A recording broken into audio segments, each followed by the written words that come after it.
former president of Nintendo America talks about Xbox. There is an amazing commemoration to the 20 years of Xbox, and there is a new Xbox Series S bundle.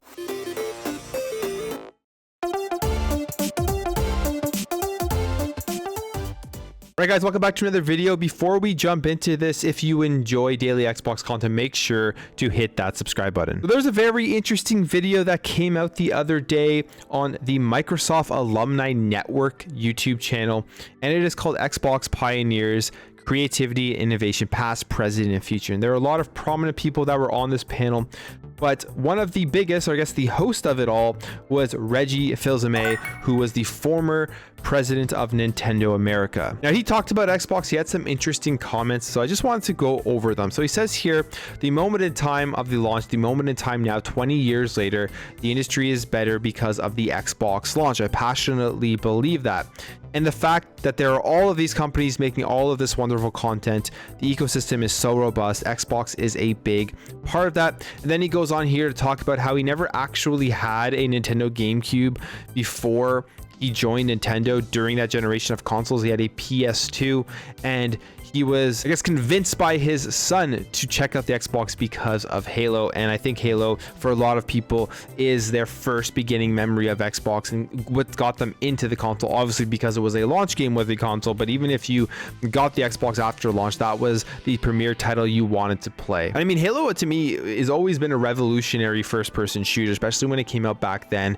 If you remember other first-person shooters, Halo did it completely differently and just better, in my opinion, in terms of level design. How, yes, it was linear, but it was definitely way more open. You could kind of take on enemies how you wanted to in certain levels, and it was just an amazing game that revolutionized first-person shooters on console. But getting back to his comment here, how the industry is better because of the Xbox launch, and this is something that holds true in so many different ways. You think about Xbox, you think about Xbox Live, their online infrastructure, friends list, the ability to have party chats and all that kind of stuff, achievements. Where would we be today if it wasn't for all of these stuff implemented by Xbox? Because they were the first team that did it. They still, in my opinion, today do it the best, and the companies after them, specifically PlayStation, literally just copied their model. And now we think about Xbox today with the ecosystem and Xbox Game Pass and how successful that is, and the amount of, I guess, value that Xbox brings to their customers because of them innovating the industry and innovating the video game model away from the exclusiveness of locking games to a console.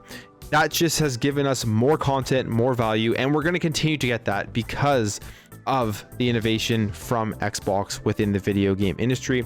Yes, they don't sell the most consoles. Yes, they aren't always praised for all of the awards, but if you really sit back and think about where we are today with console gaming, I think we would be in a completely different place if Xbox never actually released. All right, so moving on here, this is one of the coolest things I think I've ever seen commemorating the history of video games, of a video game console, and this is a special Xbox museum that you're going to be able to check out the entire history of Xbox, Halo. You're going to be able to log in to your gamertag account and just see your history of your entire gamertag, when you created it and everything you've done in it, in a virtual, I guess, a metaverse world.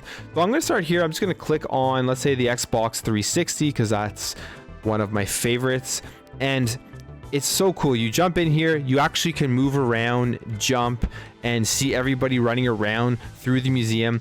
And let's say you want to interact with something that they're showing off within the museum, you just go into this circle and you hit enter, and you're going to be able to hear about the history of that particular topic. So it's pretty awesome. I would 100% check it out. Like I said, one of the coolest things I've ever seen done, and it's just a fun way to actually interact with the history, with the legacy of Xbox, or just of anything. I would love to see more companies diving into stuff like this, and I guess this is considered like a metaverse. I don't know, maybe this could be viewed in VR. I'm not really sure on that entire topic, but I can definitely see people seeing this stuff in VR and it just being walking around with the headset on, or just like getting up close and personal with all of these exhibits, and it would be such a cool experience to see. And then finally here, a new bundle for the Xbox Series S is coming out. It's going to be the exact same price right now as the current Xbox Series S, but it's going to include some extra stuff for Fortnite and for Rocket League. So it's going to have 1,000 Fortnite V-Bucks,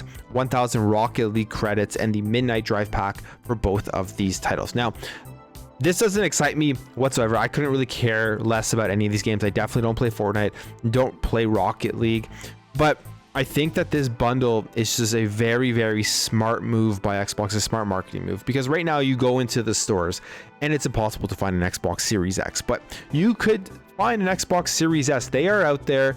They are way easier to get than the X, and the demographic that the S is going to be for are going to be for people who just really want to play some of these games like Fortnite, like Rocket League, have a monitor, don't have a 4K TV. And I guess you could say it's also for parents buying it for their kids who aren't going to notice any difference between the Xbox Series S or the Xbox Series X. And having this marketing, I think it's going to really push the S off of the shelves. Now, all of this being said, I have both the X and the S, and I absolutely love my Xbox Series S. I've actually been playing Halo Infinite on my S significantly more than I've been playing it on my X, because I get that 120 frames per second and I have it on my monitor. It's way better to play FPSs on the monitor, so I just play with my S and it runs great, and it doesn't hinder my experience whatsoever. And I think we're going to see a lot more people realizing that when it comes to the genius of the Xbox Series S. If you're somebody who wants to play games like Halo Infinite, you're somebody who wants to just play Warzone, Fortnite, Rocket League, all of these types of games that give you those high frame rates, and then you're only spending $299 on the actual console. Anyways, guys, that's it for me. Let me know what you think about all of this stuff in the comments below. Let me know what you think about this roundtable and Reggie's comments. The Xbox Museum, have you visited it? What do you think about it? Do you think it's one of the coolest things you've ever seen, like I do? And what do you think about that new Xbox Series S bundle? Do you think it's going to be flying off the shelf this holiday season? If you enjoyed this video, make sure to hit that thumbs up button. If you're new here, you like what you saw throughout this video, I'd really appreciate you hitting that subscribe button to help this channel grow, help grow this community, so we can have great conversations in the comments below. Thank you again for watching. Thank you for your support, and I'll catch you in the next video.